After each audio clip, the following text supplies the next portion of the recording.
የአዲስ አበባ ከተማ አስተዳደር ኮሙኒኬሽን ቢሮ ጠንካራ የኮሙኒኬሽን ስርዓት በመዘርጋት በቂና የተሟላ መረጃ ያለው በከተማዋ ሁለንተናዊ እድገት ንቁ ተሳትፎ የሚያደርግ ህብረተሰብ በመፍጠር ከተማችን አዲስ አበባን የአፍሪካ የብልጽግና ተምሳሌት እንድትሆን እየሰራ ያለ ተቋም ሲሆን ከአዲስ ሚዲያ ኔትወርክ ጋር በጋራ በመሆን ይህንን ዋርካ የቴሌቪዥን ፕሮግራም በማዘጋጀት የከተማችንን ፖለቲካዊ፣ ኢኮኖሚያዊና ማህበራዊ አጀንዳዎች ተደራሽ እያደረገ ይገኛል።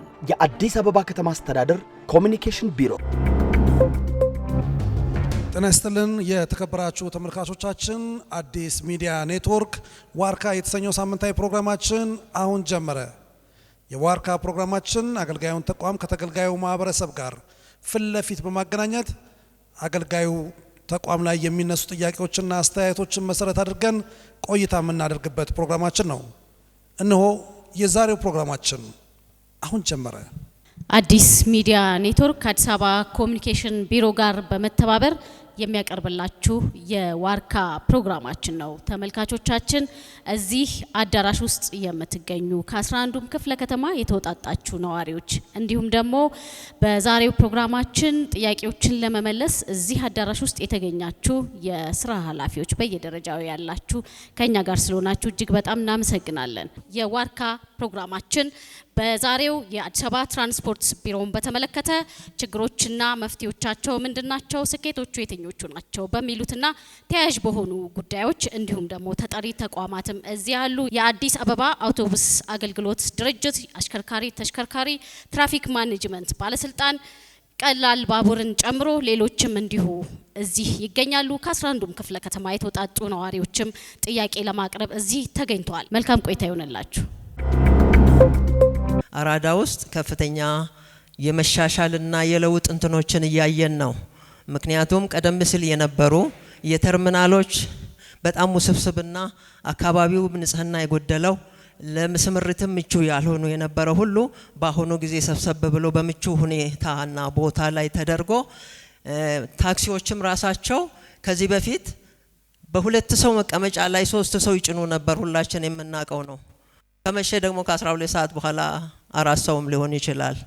እነኛ ሁሉ ነገሮች በአሁኑ ጊዜ ተቀርፈው በቁጥር ታክሲው ባለው ወንበር ልክ ተሳፋሪው በሰላም ደህንነቱ ተጠብቆ እንዲሳፈር መደረጉ ራሱ በጣም ከፍተኛ መሻሻልና ለውጥ ነው። ህብረተሰቡን በዚህ በኩል በጣም የተደሰተበት ነገር ነው። እንደ አዲስ አበባ ከፍተኛ ለውጦች ያሉበት ትራንስፖርት ኢቭን እስከ ምሽቱ 4 ሰዓትም ጭምር ስምሪቱን ክትትል ቁጥጥር በማድረግ ከፍተኛ ስራዎች እየተሰሩ ያሉበት ሁኔታ ነው። ትራንስፖርት ቢሮ የሚሰራው ነገር ካሜራ ጭምር በየትራንስፖርት አገልግሎት መስጫ ቦታዎች ላይ በመስቀል የአሽከርካሪዎችን አቴንዳንስ በመቆጣጠር ጭምር ማለት ነው እንዲገቡ እንዲያገለግሉ እየተደረገ አሊያም ደግሞ ሌሎች ወንጀሎች እንዳይሰሩ ጭምር እየተደረገ ነው። ከአዲሱ ገበያ አስኮ የሚሰሩ ታክሲዎች በእውነቱ በምርመራ አልፈው ይሆን? እዛ ላይ በጣም ብዙ ጊዜ ስለምገለገል የማያቸው ነገሮች ስላሉ ነው። 3 ሆናችሁ ተቀመጡ፣ ጠጋ በሉ ይባላል። ወንበሩ ግን ለሁለትም የሚበቃ አይደለም። አንድም ሰው ራሱ በጎን ነው የሚቀመጠው። አንደኛ ወንበሮቹ የተጠጋጉ ናቸው፣ ጠረን አላቸው። ታክሲዎቹ ጽዳት የሚባል ነገር የለም።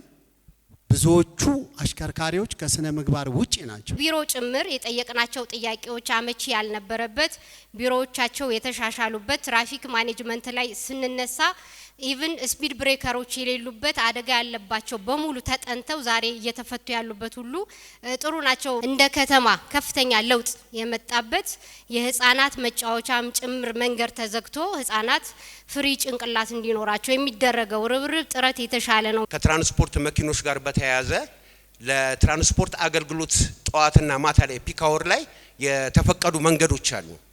እዛ መንገዶች ላይ አገልግሎት ይሰጣሉ። ፐብሊክ ባሶች ይሰጣሉ፣ አንበሳ ባሶች ይሰጣሉ፣ ኤሌክትሪክ ባሶችም ይሰጣሉ። ነገር ግን በግል ተሰማርተው ታክሲዎቹም ሆነ ሃይገሮችም ሆነ ቅጥቅጦች እዛ መንገድ ላይ የሚጠቀሙበት አካሄድ በጣም ዝቅተኛ ነው። ምክንያቱም ጫና ስለሚደረግባቸው ወደ ቅጣት እየገቡ ስለሆነ ነው።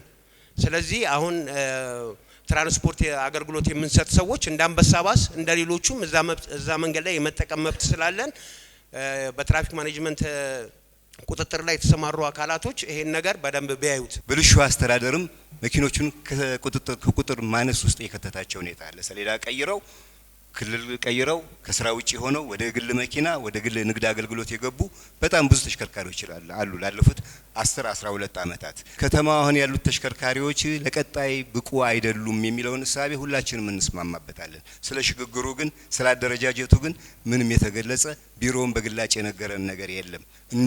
እንዲሁኑ ነው። አዲስ አበባ ምን ያስፈልጋታል? በመንግስት ትራንስፖርት ብቻ ቀጣይ ዘመናትን መንግስት ተሽከርካሪዎችን አቅርቦ ሰጥቶ ይገፋል ወይ? ከኤፊሽንሲ አኳያ በደንብ መታየት ያለበት በጣም ሰፊ ሽፋን ያላቸው የሚኒባስና የሚዲባስ የሃይገር አውቶቡሶች እርጅና ነው ወይም አሮጌ መሆን ነው ማለት ነው።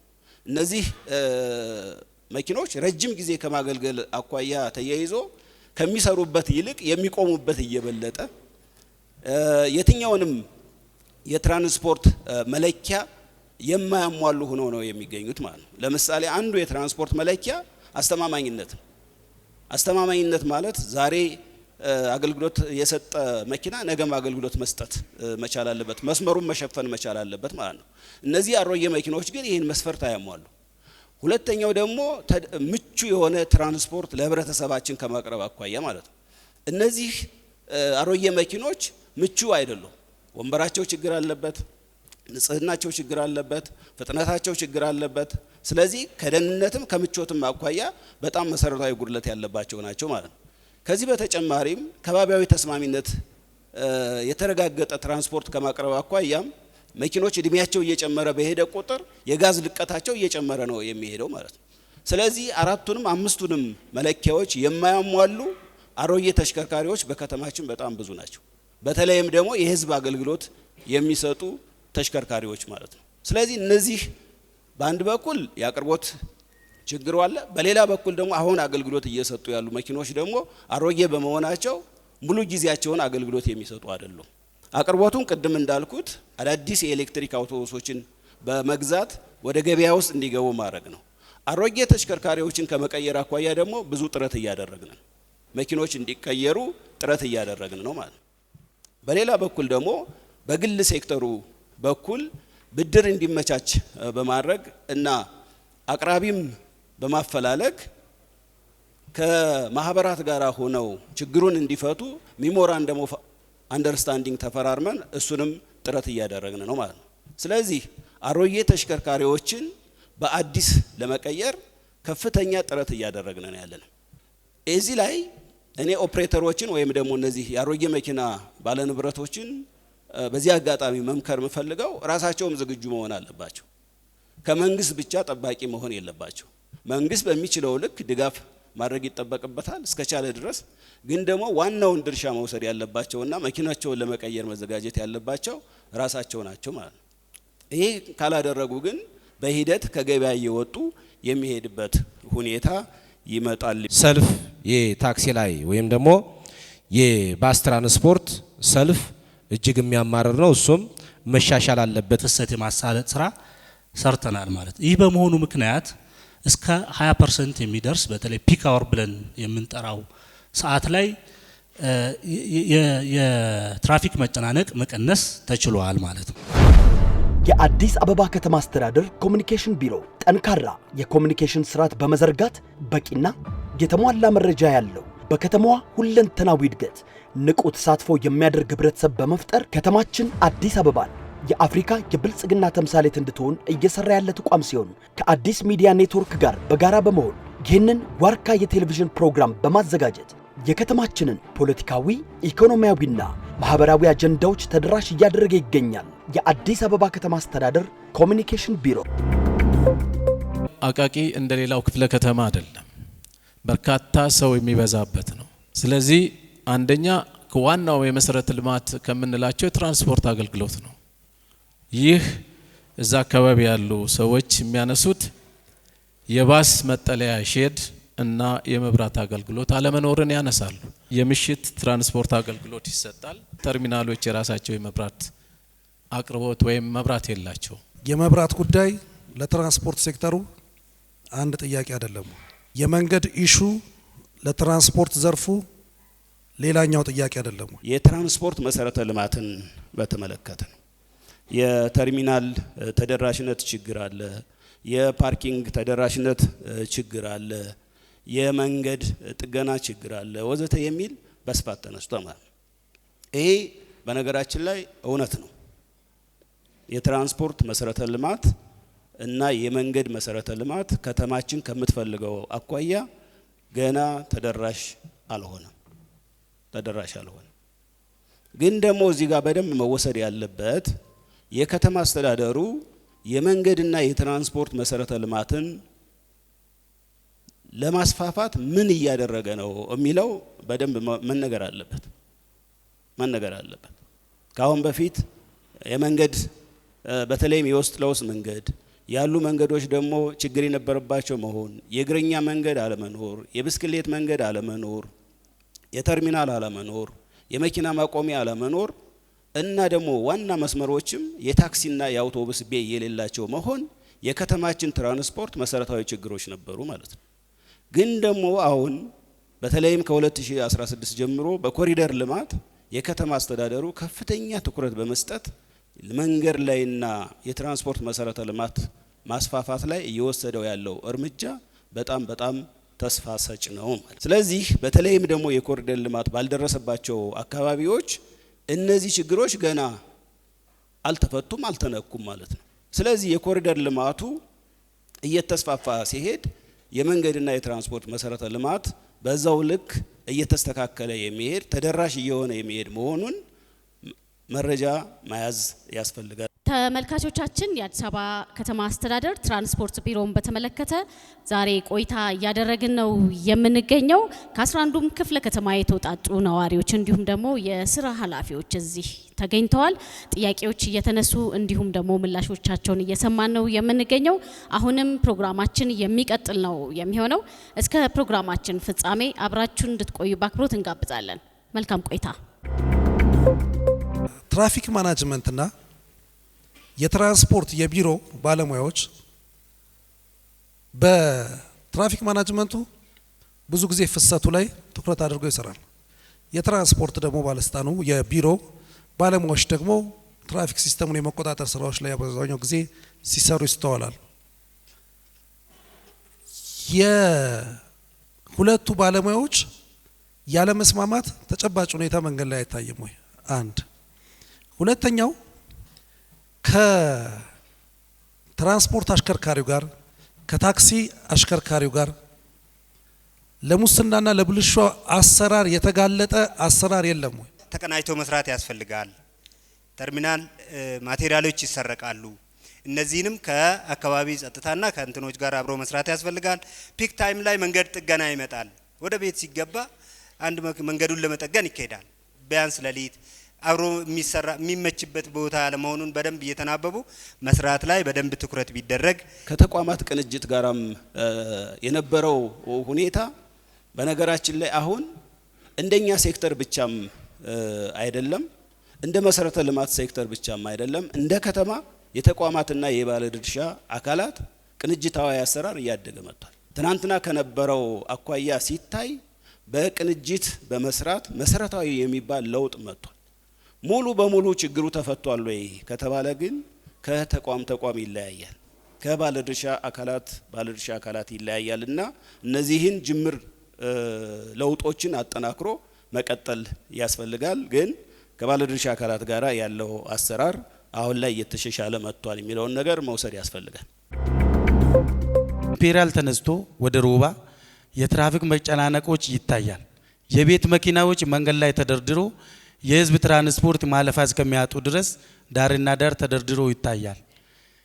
ይህንስ አሰራሩ እንደምሎ መንገድ ዳር መቆም አይቻልም፣ ፓርኪንግ ውስጥ ነው ብሎ አስቀምጧልና በበርካታ የትራፊክ መጨናነቅ ምታዩ ይሄን እንደምሳሌ ነው አነሳው። በብዛት እዚህ አካባቢ ስለምታዩ ለማስተካከል ምን ታስቧል? አሁን ያለው ነገር ላለፉት ረጅም ዘመናት ደርበህ አቁመሃል፣ ከተርሚናል ውጪ ጭነሃል የሚባሉ በጣም ብዙ አሰልቺ የነበሩ የትራፊክ ክስ ችግሮች አሁን ቢያንስ በ50% ተቃለዋል። ለምን? የተሰራው ስራ በጣም ደስተኛ ነኝ። የግል የትራንስፖርት ዘርፉ ሌላኛው ትልቁ ችግር የገጠመው የመንግስት ተቋማት የአዲስ አበባ ትራፊክ ፖሊስ ትራፊኮች፣ የአዲስ አበባ ትራፊክ ማኔጅመንት ተቆጣጣሪዎች በትንሹ በትልቁም በጣም አማራሪና ተደጋጋሚ ቅጣት መቅጣት እና የመንግስት ተቋም ሆነው የትራንስፖርት ዘርፍ ላይ ከሚሳተፉት እንደ አዲስ አበባ ከተማ አውቶቡስ እንደ ፐብሊክ ትራንስፖርት አገልግሎት አለማየት በዘርፉ አዲስ የግል ባለሀብቶች እንዳይሳተፉ አድርጓቸዋል። የፍጥነት ወሰን አሁን ኮሪደር የሰራቸው መንገዶች ላይ እግረኛ በፍጹም መሻገር አይቻልም። በጣም በከባድ ሰቀቀን ነው እየተሻገርን ያለ ነው። የመንግስት መኪናዎችን ወይም ደግሞ ኮድ 4 ብለን የምንጠራውን ታርጋ የሚያሽከረክሩ ሰዎች የስነ ምግባር ችግር፣ አጠቃላይ በአሽከርካሪዎች የሚታይ የስነ ምግባር ችግር በጥምር ወይም ደግሞ በጋራ ስራ ቢሰራበት የሚል ጥቆማ መስጠት እፈልጋለሁ። ዜብራዎች አብዛኛው ቦታ ጠፍቷል። በተቻለ መጠን ቢታዩ። ከተማችን ላይ የትራፊክ ፖሊሶች አሉ፣ ሁለተኛ ትራፊክ ማኔጅመንት አሉ። ግን እነዚህ አካሎች ስነ ምግባር አላቸው ወይ የሚል ሀሳብ ነው ያለ። ምንድነው አሽከርካሪው አጠፋም አላጠፋም መንጃ ፈቃድ አምጣ ተብሎ ከስነ ምግባር ውጪ በሆነ ቋንቋ ነው ተሰድቦ የሚከሰሰው ከተማው ላይ ማለት ነው። ስለዚህ እነዚህ ሁለት አካሎች በጣም ስነ ምግባር ሊሰጣቸው ይገባል ብዬ አስባለሁ።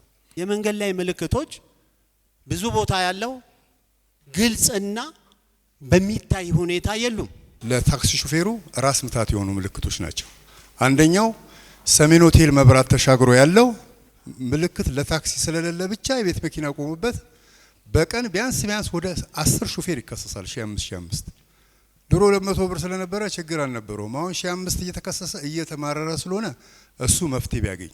ትራፊክ ማኔጅመንትን ህዝቡ የሚያነሳው ከቅጣት አንጻር ብቻ ነው።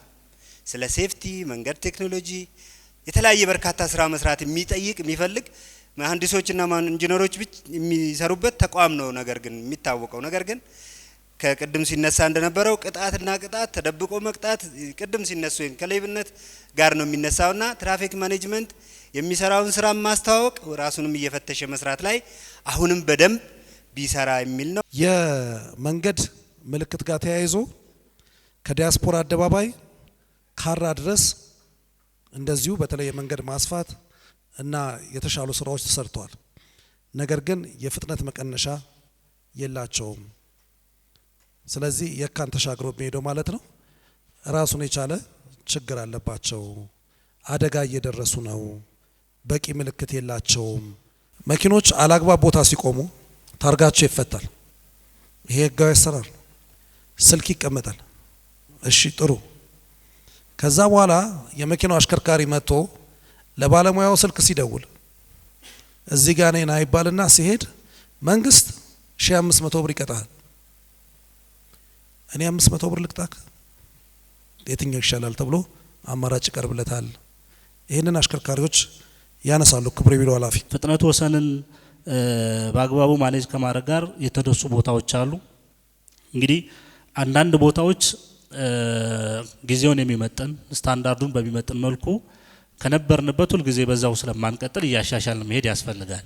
በተለይ ቪአይፒ የሚመዛባቸው ቦታዎች አካባቢ ላይ ወደ ዳር አካባቢ ይሰሩ እንደነበሩት የስፒድ ሃምፕ በሲሚንቶ የምንሰራበት ሁኔታ ከከተማው ገጽታም ጋር አሁን እየደረስን ካለንበት ሁኔታም ጋር ለመተግበር የተቸገርንበት ሁኔታ አለ። እነዚህም ቦታዎች በቴክኖሎጂ አስደግፈው ቁጥጥር ማድረግ ያስፈልጋል።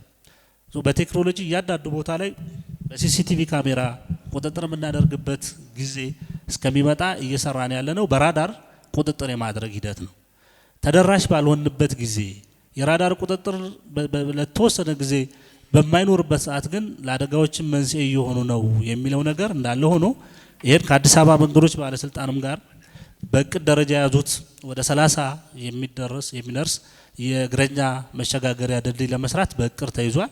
እሱም በጋራ ሆኖ ችግሩን በዛም መልኩ ተጋግዞ መፍታት ይፈልጋል። ከደህንነት አኳያ ግን ስጋት አለ የተባለው ትክክል ነው። እኛ በደረስንበት የራዳር ቁጥጥር የማድረግ ስራዎች እየሰራን ነው። ከዲቢኤል ጋር ተያይዞ ዲቢኤል የምንለው ዴዲኬትድ ባስ ሌን ወይም ለባስ ብቻ የተከለለ መስመር 6 አሉን በዚህ ከተማ ውስጥ። እነዚህ ቦታዎች ላይ እንደተባለው የመንግስት ባሶች ተሽከርካሪዎች የሚጠቀሙበት ብቻ ሳይሆን የመንግስት ባስም ይጠቀማል። ነገር ግን ቅጥቅጥም ሃይገርም መጠቀም ይችላሉ፣ እየተጠቀሙም ነው። ስለዚህ መረጃ ክፍተት ካለ ይሄ በፍጹም ለቅጥቅጥና ለሃይገር ባሶች የሚከለከል አይደለም። የትኛውም ተሽከርካሪ የመጫን አቅሙ 24 እና ከዛ በላይ የሆነ ተሽከርካሪ በዛ መስመር ላይ ይጠቀማሉ። ዋናው ዓላማም ብዝሃ ትራንስፖርትን ማበረታታት ስለሆነ ምልልሱን የህዝቡን ሰልፍ ቶሎ ቶሎ ለማንሳት ምቹ ሁኔታ መፍጠር ስለሆነ በዛ መልኩ ቢያዝ የሚል ነው። ታክሲዎችም ቢገቡ የሚል እሱን መንገዱ ያለው ሁኔታ ላይ መሸከም ይችላሉ የሚለውን ስናይ ግራ ታጣፊ ማነው ቀኝ ታጣፊዎች የሚመዙባቸው ቦታዎች በመኖራቸው ምክንያት ሌሎቹንም የህዝብ ትራንስፖርት ሊያስተጓጉሉ ስለሚችሉ ለጊዜው እሱ ቢቆይ፣ ስለዚህ ይህን እያሰፋን ስንሄድ ደግሞ እሱን የምንፈቅድበት ሁኔታ ብናይ በሚል የተያዘ ስለሆነ በዛ መልኩ መረዳት ቢኖር። ቅጣት ጋር ተያይዞ ቅድም እንዳልኩት በጣም ዲጂታላይዝ በማድረግ ዘርፈ ብዙ ውጤቶች ማምጣት ተችሏል። በዚህ ሂደት ውስጥ ግን ቅሬታ ቀርቦ ክፈሉ እንባላለን የሚል ነገር ተነስቷል። እንግዲህ ይህንን ደንብ 557 2016 ነው ተግባራዊ እያደረግን ያለነው ቅጣት። ይሄ ቅጣት የሚኒስትሮች ምክር ቤት ያጸደቀው ደንብ ነው፣ በመላ ሀገሪቱ የሚተገበር ነው። ስለዚህ አዲስ አበባ ለብቻ በራሷ የቅጣት ሁኔታን ክፍያን ጨምራ ተግባራዊ ያደረገችበት ሁኔታ የለም ማለት ነው። ከተማችን ከዓለም አቀፍ ተቋማት ጋር ተወዳድራ በፍጥነት መቀነስ ተሸላሚ ሆናለች። ከሌሎች የአፍሪካ አገሮች አኳያ ሲታይ የአዲስ አበባ የትራፊክ እንቅስቃሴ እጅግ ዘመናዊና የተሻለ የሚባል ነው። ይህ በስራ የመጣ ነው። ስለዚህ ይህንን አፕሪሼት አድርገን ቅድም ሲነሱ የነበሩትን ደግሞ ከአገልግሎት አሰጣጥ ጋር የተነሱትን ችግሮች እያስተካከልናቸው የምንሄድ መሆኑን በዚህ አጋጣሚ ለመግለጽ ነው። ግን ተቋሙ ሪፎርም ካደረገ በኋላ መሰረታዊ ለውጥ እያስመዘገበ ያለ ተቋም ነው የሚለውን ነገር በደንብ መውሰድ ያስፈልጋል። የትራፊክ ማናጅመንት ባለሙያዎች ከማስተማር ይልቅ ለመቅጣት የምትወጡ ነው የምትመስሉት። ተደብቃችሁ የሆነ ቦታ ላይ ጥፋት ምን አጠፋ ላጠፋ እያላችሁ የአይጥና የድመት ጨዋታ ነው የምትጫወቱት እንጂ አስተምሮ የከተማዋ የትራፊክ ፍሰት ውጤታማ እንዲሆን ለማድረግ አይደለም የምትሰሩት ብለው አሽከርካሪዎች ይተቿቸዋል። አንደኛው የሚያነሱት ምንም ሳናቅ ክስ ተከሳቸዋል፣ ሲስተም ውስጥ ገብቷል ተብሎ ሰሌዳችን ይፈታል። ከዛ በኋላ ሄደን ምንድነው ችግሩ ብለን ስንጠይቅ የሚያስረዳን የለም። ይሄን ያክል ተቀጥቷል፣ ሲስተሙን የቀጣክ ይሄን ያክል ነው፣ እንደዚህ አድርግና ክፈል። የመልካም አስተዳደር ኢሹ እየተነሳ ነው ማለት 68 በመቶ የሚደርሱ አደጋዎች አሽከርካሪዎች የባህሪ ችግር ምክንያት የሚመጣ አደጋ ነው። ስለዚህ አሽከርካሪዎች የትራፊክ ሕግን አክብሮ መንቀሳቀስ ግዴታ ነው ማለት ነው። ስለዚህ እኛ ከቅጣት ጋር ያለን ነገር ከሰው ሕይወት ጋር የሚያያዝ ጉዳይ ነው። በዛ ሂደት ውስጥ የእናንተ ባለሙያዎች ችግር የለም ወይ? እንወስዳለን። በእኛ በኩል ያለውን በደንብ አለ። 35 ሰራተኛ ላይ እርምት እርምጃ ወስደናል። ነገር ግን ትልቁ ችግር ከአሽከርካሪዎች ጋር ተያይዞ ለሰው ሕይወት መጥፋት፣ ለንብረት መውደም፣ የአካል ጉዳት እንዲደርስ መንስኤ እየሆነ ነው። ከዚህ ከቤትም ሲነሳ የነበረው ደርበን ብንቆም ጥፋት ብንታለፍ የሚለው ነገር የግንዛቤ ስራ በግንዛቤ ስራ ክፍል እንሰራለን። ቁጥጥር ላይ ግን ህግ ማስከበር ነው። ህግ ስናስከብር ደግሞ አንዱ ትምህርት የሚሆነው ቅጣት በመፈጸም ነው ማለት። አሽከርካሪዎች ከሁሉ በላይ ከራስም ቅጣት በላይ ለደህንነት ነው በሚል በዛ መንፈስ ተረድተው ህግ የማክበር ስራ በዚሁ አጋጣሚ ትብብር ብታደርጉልን። እዚህ ላይ አንዱ ማየት ያለብን የማስተማር ስራው በስፋት ነው የሚሰራው የሚለውን ነገር መውሰድ አለብን። ሚዲያዎች በራሱ የትራፊክ ማኔጅመንት ጋር ተያይዞ የሚሰሩት ስራ በጣም ብዙ ነው። በትምህርት ቤት የምንሰራው ስራ በጣም ብዙ ነው። በየቦታው በአስተናባሪዎች አማካይነት የሚሰራው ስራ በጣም ብዙ ነው። በስልጠና የሚሰራው ስራ በጣም ብዙ ነው። በነገራችን ላይ አሽከርካሪዎች ይህን ጥያቄ ሊያነሱ አይገባም። መጀመሪያም የማሽከርከር መንጃ ፍቃድ ሲያገኙ ስለ ማሽከርከር እኮ ስነ ምግባር ያውቃሉ። ይህን ጥያቄ ሊያነሳ የሚችለው ማን ነው ከተባለ የመንገድ ተጠቃሚው እግረኛውን ግንዛቤ ሊፈጠርልን ይገባል ብሎ ጥያቄ ማንሳት ያለበት። መንጃ ፍቃድ ይዞ መኪና ይዞ እያሽከረከረ የመንገድ ጥሰት የሚፈጽም አሽከርካሪ ግንዛቤ ሊፈጠርልን ማስተማር ስራ ሊቀድም ይገባዋል የሚል ጥያቄ ማምጣት አይችልም። ምክንያቱም ተምሮ ነው መንጃ ፍቃድ ያገኘው። ወይ መንጃ ፍቃዱን በብልሹ ሁኔታ ካላመጣው በስተቀር የቴክኒክ ትምህርት ተምሯል፣ የስነ ምግባር ትምህርት ተምሯል። ብቁ ነው ተብሎ ነው መንጃ ፍቃድ የተሰጠው። ስለዚህ ይሄ አካል የመንገድ አጠቃቀም ጥሰት ሲፈጽም ቀጥታ ተጠያቂ ነው እንጂ የሚሆነው በምህረት የሚታለፍበት ምክንያት የለም። እዚህ ላይ ግልጽ መሆን ያስፈልጋል። ትናንትና የነበረው የቁጥጥር ስርዓታችን ልል ነበር። አሁን ግን አጠቃላይ ከከተማው እድገት ጋር ተያይዞ የሞት አደጋውንም ለመቀነስ የንብረት አደጋውንም ለመቀነስ በመሰረተ ልማት ላይ የሚደርሰውንም ጉዳት ለመቀነስ የቁጥጥር ስራው በከፍተኛ ሁኔታ ተጠናክሯል። ይሄ አፕሪሼት ነው መደረግ ያለበት። አንድን አሽከርካሪ መቅጣት ነው የተሻለ የሚሆነው ወይስ እሱ ህግ እንዲጥስና የሰው ህይወት እንዲጠፋ ነው መፍቀድ ያለብን? ስለዚህ አካባቢ ላይ ያለውን ነገር በአግባቡ ማየት ያስፈልጋል ብዬ ነው የምወስደው። ነገር ግን ከጥያቄዎችና ከአስተያየቶች ደግሞ የምንወስደው አለ። የኛ የትራፊክ ተቆጣጣሪዎችና የትራፊክ ፖሊሶች የመንገድ ጥሰት የፈጸሙ አሽከርካሪዎችን የሚያስተናግዱበት አግባብ ግን ችግር አለው የሚለው መውሰድ ያስፈልጋል። አንደኛ በቅንነት ማናገር፣ ማስረዳት፣ በስርዓት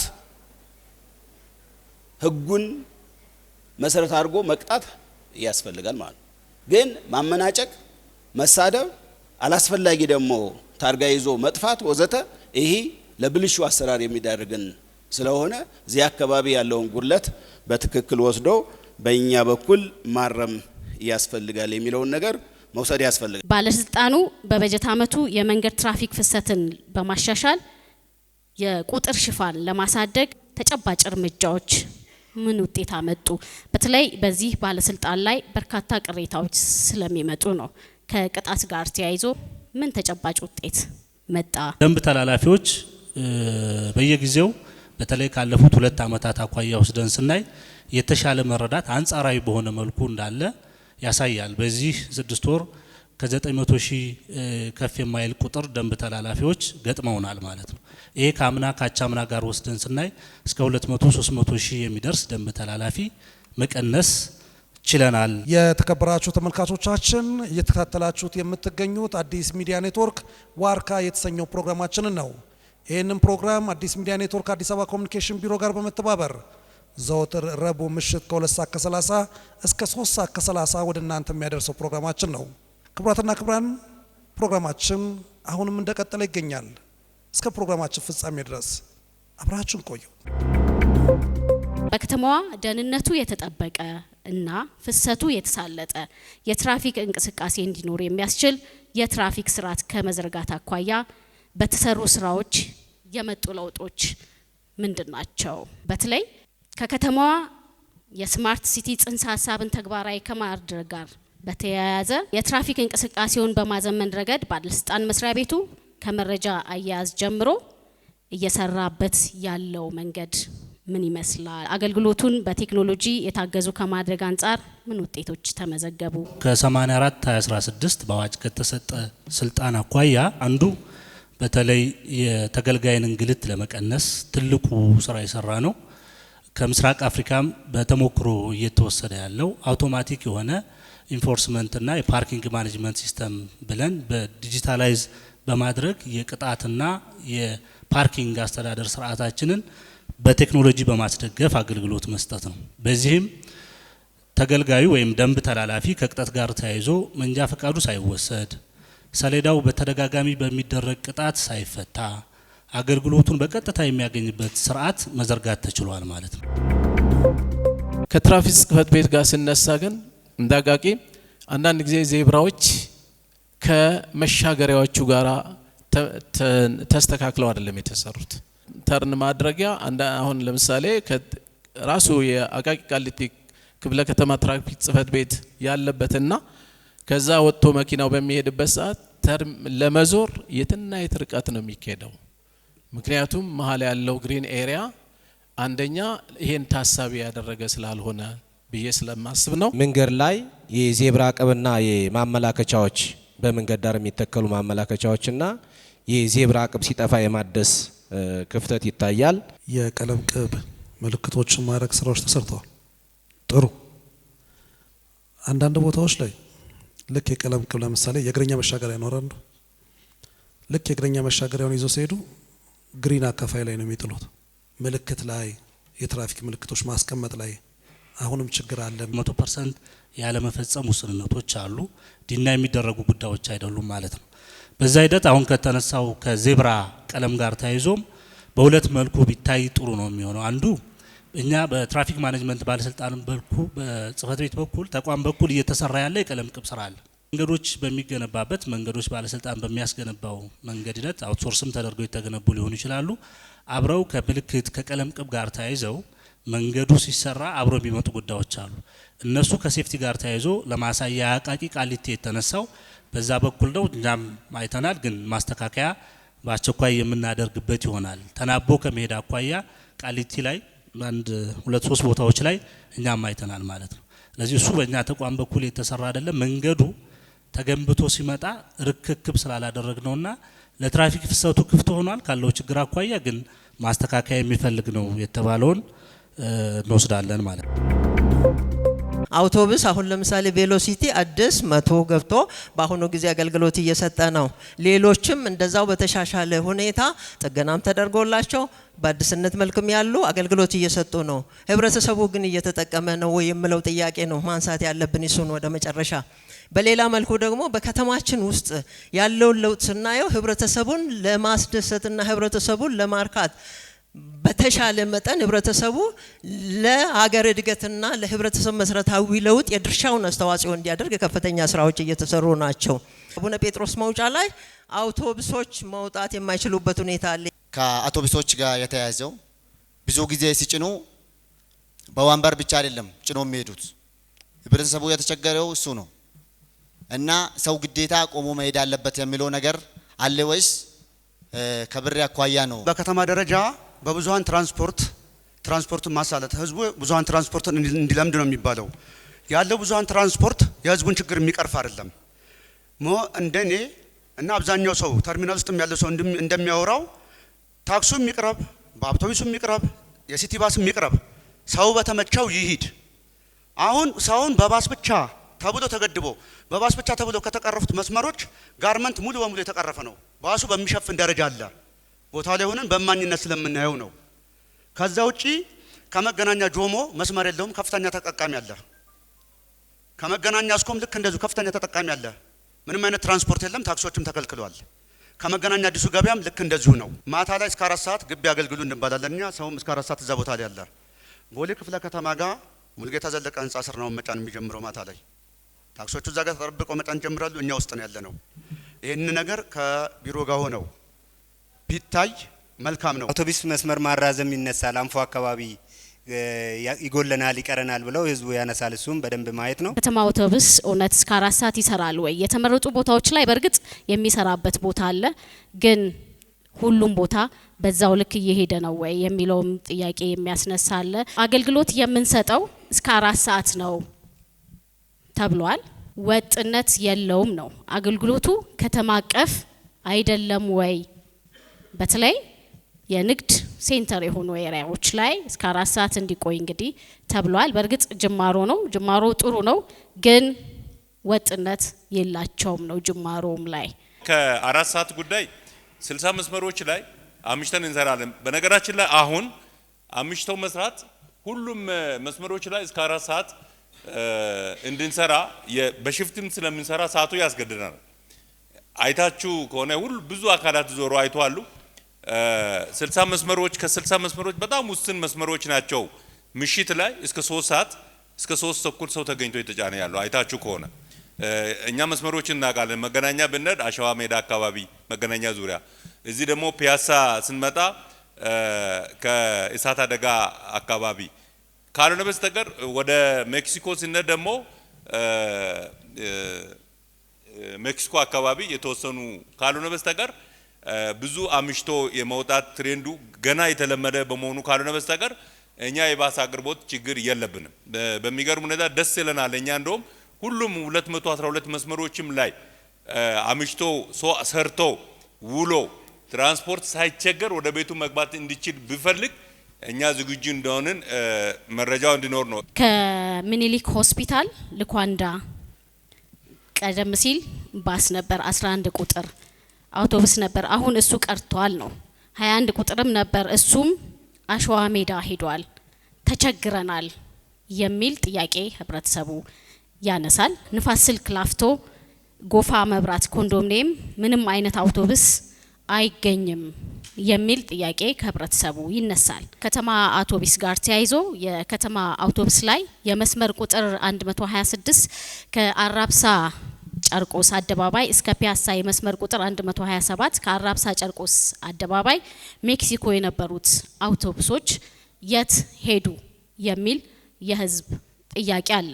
በተለይ ህብረተሰቡ እዛ አካባቢ ላይ ተገኝተን ያነጋገርናቸው አያስፈልገንም ወይ የሚል ጥያቄ ያነሳሉ። ሌላው ከጎሮ መገናኛ ጠዋት ረጅም ሰዓት እንቆማለን ነው። ከ1 ሰዓት በላይ እንቆማለን።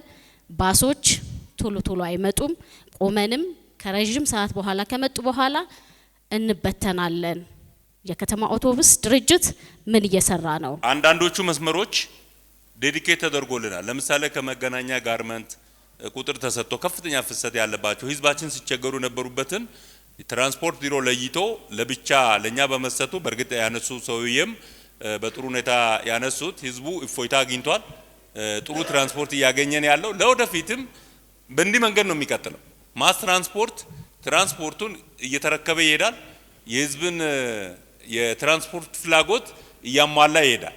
ግን ደግሞ አሁን ባለው ሁኔታ ከአቅርቦት አኳያ በዚህ ልክ ስላልሆነ ምናልባት ያለው ችግር ለጊዜ የሚቀጥል ካልሆነ በስተቀር አሁን ከተማ አስተዳደራችን በሚያደርገው ጥረት ለወደፊት ሁሉም መስመሮች ላይ ባሶቻችንን እያስገባን ችግር እየፈታን የምንሄድ ሆኖ እዛው አያይዤ ከጨርቆስ አራብሳ ተብሎ የተነሳው እኛ ያቆምነው ባስ የለም። በነገር አራዘመን። አንዳንዱ አንድ ቦታ ስናቆም ቀጥሎ ያለው አካባቢ ያለ ህዝብ ጥያቄ ስለሚያነሳ አርዝመን መስመር አርዝሙልን ጥያቄን በፒቲሽን ስለሚመጣ አርዝመን መጨረሻ ያለውን ሰው እያነሳ በየፈርማታው እየጫነ መሄድ እንዲችል አድርገን ነው።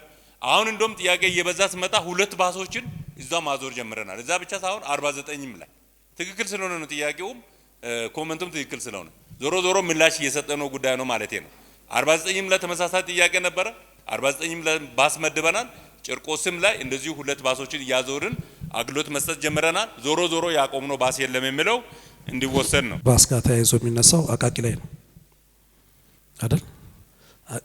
ከዚህ በፊት ዋርካ ላይ ተነስቷል ያሳ አቃቂ ላይ ማሳደሪያ ቦታ የላችሁ በአቅርቦት ቅርብ በሆነ ቦታ ላይ ያ ቢሆን ኖሮ ለሊት ተነስተን አገልግሎት መስጠት እንችላለን ይላሉ።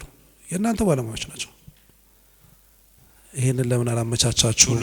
አንድ ሁለተኛ ቅድም ከጥገና ጋር ወደ ስምሪት ከማስገባት ጋር ጥሩ ተሞክሮችን አየን። ያሉትስ ቢቆሙ እነሱን ጠግኖ መልሶ ቶሎ የማስገባት አቅም አለን ወይ?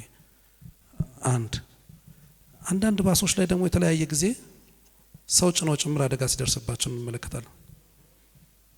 ተሽከርካሪ ነው፣ ሰው ሰራሽ ነው፣ ቀደም እርሶ እንዳሉት ያጋጥማል።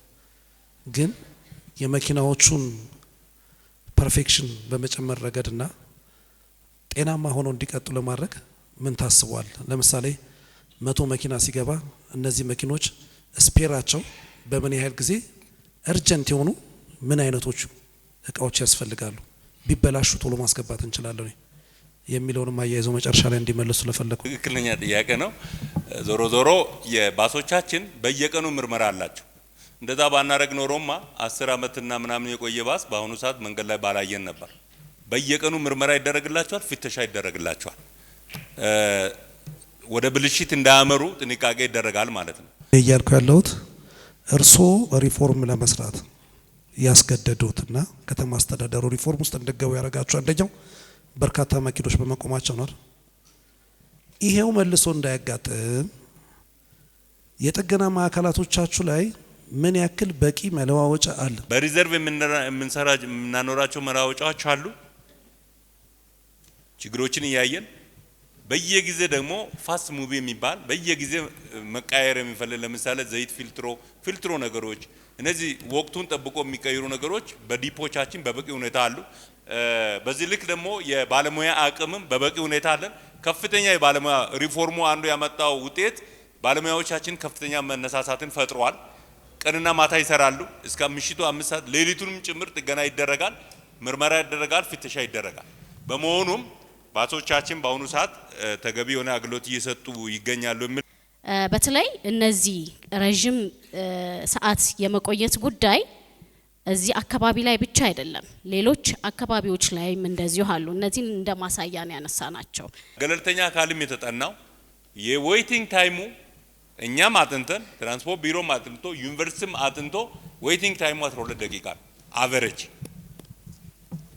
በዚህ አጋጣሚ መረጃ እንዲኖራችሁ ስምሪትና ቁጥጥራችንን በቴክኖሎጂ ጀምረናል። አንዱ ሪፎርሙ ያመጣው ሺፍቲንግ በቴክኖሎጂ ቁጥጥርና ስምሪት በመጀመራችን የትኛውም ባሶቻችን ሰው እስካለ ድረስ በቦታ ኖሮ በምንም አይነት ታምር ከ20 ደቂቃ በላይ አይቆም። በምንም አይነት ታምር ሰው እስካለ ድረስ ሰው ከሌለ ያው ቆሞ መጠበቅ ቆሞ መምላት ግዴታ ሊሆንበት ካልሆነ በስተቀር ቅድም እንዳነሳችሁት ለምሳሌ ጎሮ ብቻ አይደለም፣ ጎሮ አራብሳ፣ ወደዚህ ድሬ 18 ከፍተኛ ፍሰት፣ ሽሮ ሜዳ ጧት ላይ ከፍተኛ ፍሰት ያለባቸው አካባቢዎች ናቸው።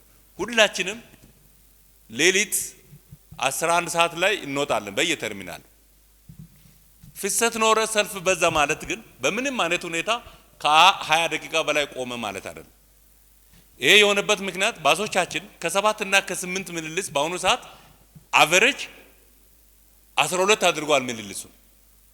ስለዚህ እዛ ያሉን ሰልፎች ግድም እንዳላችሁት ያው ትንሽ ጨምረን በመጫንም ምልልስ በመጨመርም የቆይታ ጊዜ ከ20 ደቂቃ በላይ እንዳይሆን እያደረግን ያለ ነው። የአዲስ አበባ ከተማ አውቶቡስ የመጫን አቅማቸው እስከ ስንት ነው? ከተማችን ውስጥ የምናያቸው የከተማ አውቶቡስ ምን ያህል ሰዎችን ነው የሚጭነው?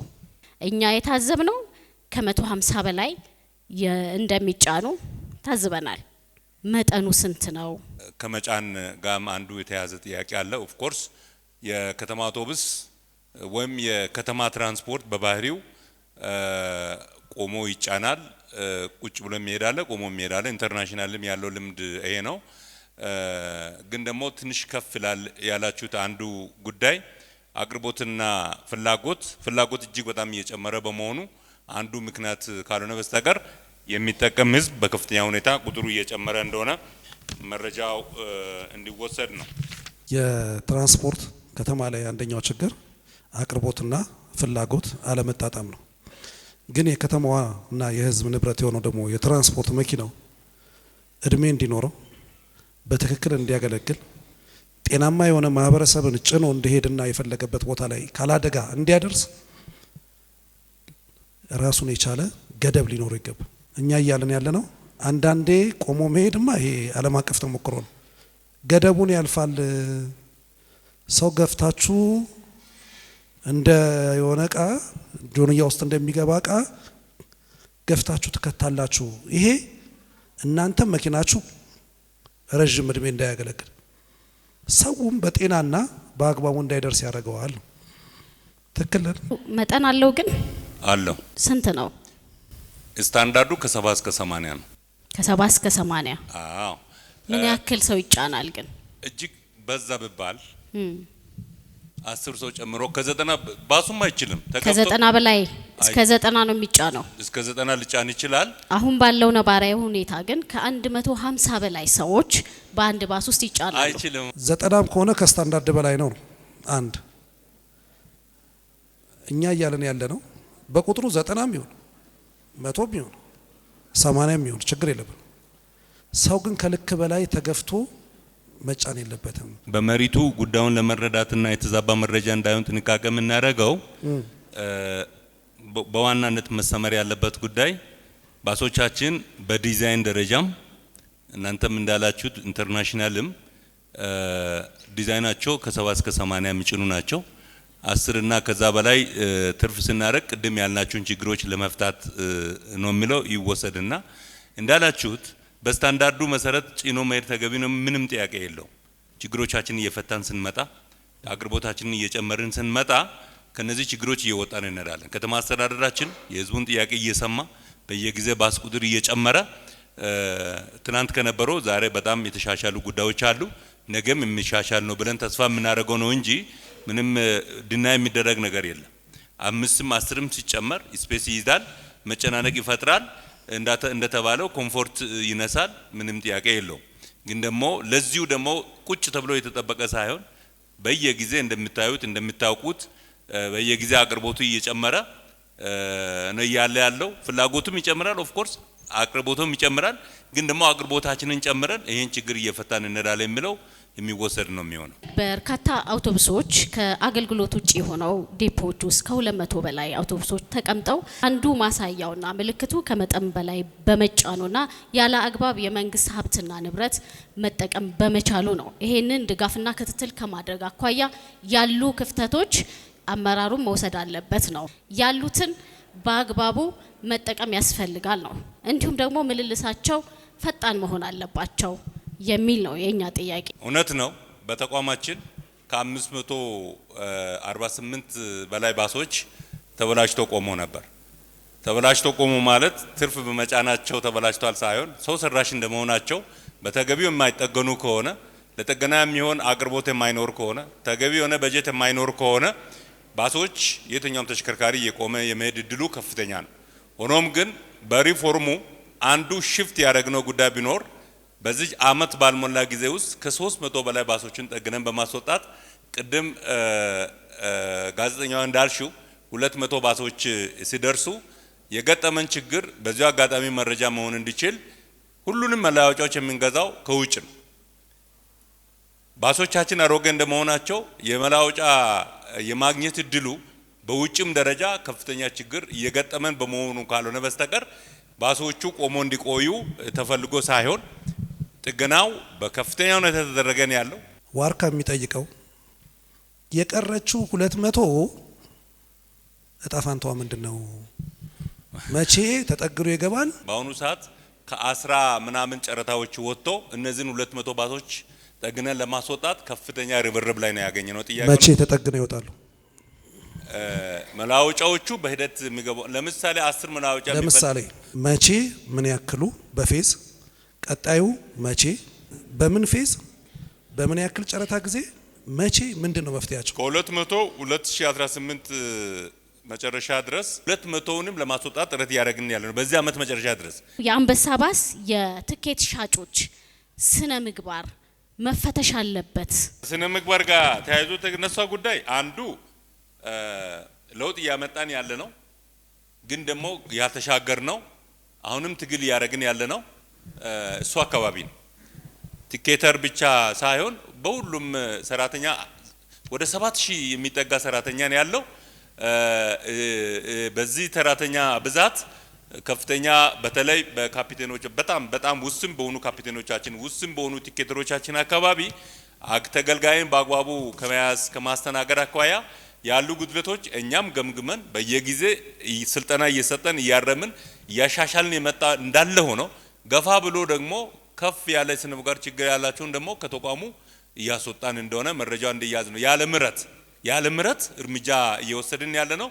ከዛ በላይ ግን አብዛኞቹን ስልጠና እየሰጠን ለውጥ ለምሳሌ ምን ያክል በስነ ምግባር ጥሰት ሰራተኞቻችሁን አገኝታችሁ ምን ያህሎቹ ላይ የመጀመሪያ ማስጠንቀቂያ፣ ምን ያህሎቹ ላይ ደሞዝ፣ ምን ያክሎቹን ደግሞ ከፍተኛ ዲሲፕሊን ግድፈት ያለባቸውን አሰናበታችሁ? በጣም ጥሩ 1264 ሰራተኞችን በዲሲፕሊን ጠይቀናል።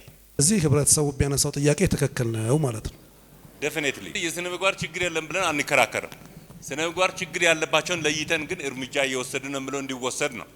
ይሄ ተቋም ሪፎርም ከመጀመራችን በፊት ኋላ ቀር አሰራር ሲከተል የነበረ በየአመቱ እያሽቆለቆለ ሂዶ መቆም የሚባልበት ደረጃ ላይ የደረሰ ተቋም ነበረ ማለት ነው። ሪፎርም ከጀመርን በኋላ ቅድም እንዳልኩት ሙሉ አደረጃጀቱን በማሻሻል ከ13 በላይ አሰራሮችን በማሻሻል ቴክኖሎጂን በመጠቀም የሰው ኃይሉን እንደ አዲስ በመመደብ ሪፎርም ማድረግ በመቻላችን የአውቶቡስ ቁጥራችንን በአጭር ጊዜ ወደ 1245 ማሳደግ የተቻለበት ሁኔታ ነው የተፈጠረው ማለት ነው። ሌላው ደግሞ በቀን የሚጓጓዘውን ህዝብ ከ700,000 ወደ 1.26 ሚሊዮን ማሳደግ የተቻለበት ሁኔታ ነው ያለው ማለት ነው። በቀን ሲሰበስብ የነበረውን ገቢ ከ3 እስከ 4 ሚሊዮን የማይበልጠውን ገቢ አሁን ላይ ወደ 12 ሚሊዮን ያደረሰበት ሁኔታ ነው ያለው ማለት ነው። በከተማችን በቀን 3.9 ሚሊዮን ህዝብ አገልግሎት የተሰጠ ቢሆንም ትልቁን ድርሻ ወስዶ እየሰራ ያለው ተቋም ይሄ ነው። ስለዚህ የከተማ አውቶቡስ አገልግሎት ድርጅት በከፍተኛ ሁኔታ የተሻሻለና መሰረታዊ ለውጥ የተመዘገበበት ተቋም ነው።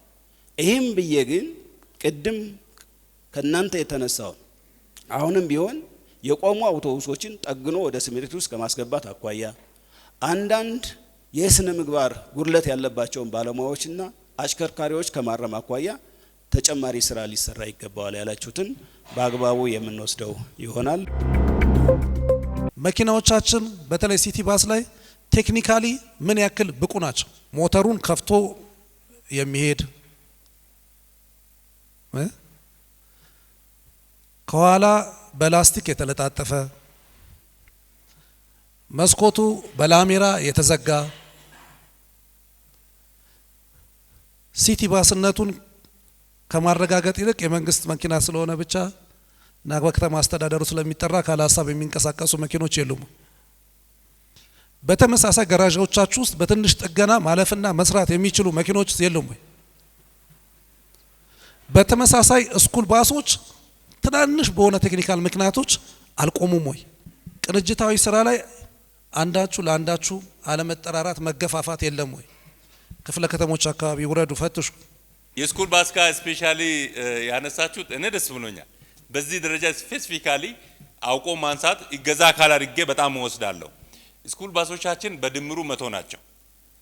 ከመቶዎቹ 40 ስኩል ባሶች ተበላሽተው ቆሞ ነበር ለብዙ ጊዜያት፣ ለ4 አመት ለ5 አመት ተበላሽተው ቆሞ ነበር። አንዱ በሪፎርሙ ሽፍት ያደረግ ነው።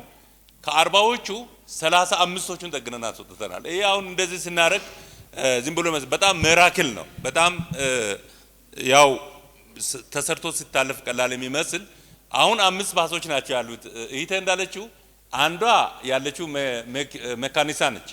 አንድ 20 ምናምን ተማሪ የምትይዝ ባሳለች። እሷ ቻይናም ጭምር መላወጫ ጠፍቶ አሁን በብዙ ፍለጋና መከራ መላወጫውን አግኝተን ጥገና ጀምረናታል ያለችው። ሌሎቹ 4ቶቹ 5ቱ ዲፖ ላይ ያሉ ናቸው በመላወጫ ችግር ባለመገኘታቸው። እነሱንም አሁን ባጭር በዚች ወር ሁሉንም ጠግነን እናስወጣለን፣ 5ቱን ማለት ነውና አንዱ ዘመቻ አድርገን ያስወጣነው ስኩል ባስ ላይ እንደሆነና መደበኛ ባሶቹ ቅድም ባልኩት መንገድ መረጃው ቢወሰድ ጥሩ ነው የሚሆነው። ተመልካቾቻችን የአዲስ አበባ ከተማ አስተዳደር ትራንስፖርት ቢሮን በተመለከተ ያዘጋጀነው የዋርካ ፕሮግራማችን እስካሁን ስትከታተሉት የነበራችሁን ይመስል ነበር። እንግዲህ ከ11ዱም ክፍለ ከተማ የተወጣጣችሁ ነዋሪዎች እዚህ ተገኝታችሁ ጥያቄም ጠይቃችሁ ሲመለስላችሁ ቆይታ አድርገናል። በክፍል 2 ሳምንት ያልተነሱ ያልተዳሰሱ ጥያቄዎችን ይዘን ወደ እናንተ የምንመጣ ነው የሚሆነው። ከቀሪ የአዲስ ሚዲያ ኔትወርክ ፕሮግራሞች ጋር መልካም ጊዜ። የአዲስ አበባ ከተማ አስተዳደር ኮሚኒኬሽን ቢሮ ጠንካራ የኮሚኒኬሽን ስርዓት በመዘርጋት በቂና የተሟላ መረጃ ያለው በከተማዋ ሁለንተናዊ እድገት ንቁ ተሳትፎ የሚያደርግ ህብረተሰብ በመፍጠር ከተማችን አዲስ አበባን የአፍሪካ የብልጽግና ተምሳሌት እንድትሆን እየሰራ ያለ ተቋም ሲሆን ከአዲስ ሚዲያ ኔትወርክ ጋር በጋራ በመሆን ይህንን ዋርካ የቴሌቪዥን ፕሮግራም በማዘጋጀት የከተማችንን ፖለቲካዊ፣ ኢኮኖሚያዊና ማህበራዊ አጀንዳዎች ተደራሽ እያደረገ ይገኛል። የአዲስ አበባ ከተማ አስተዳደር ኮሚኒኬሽን ቢሮ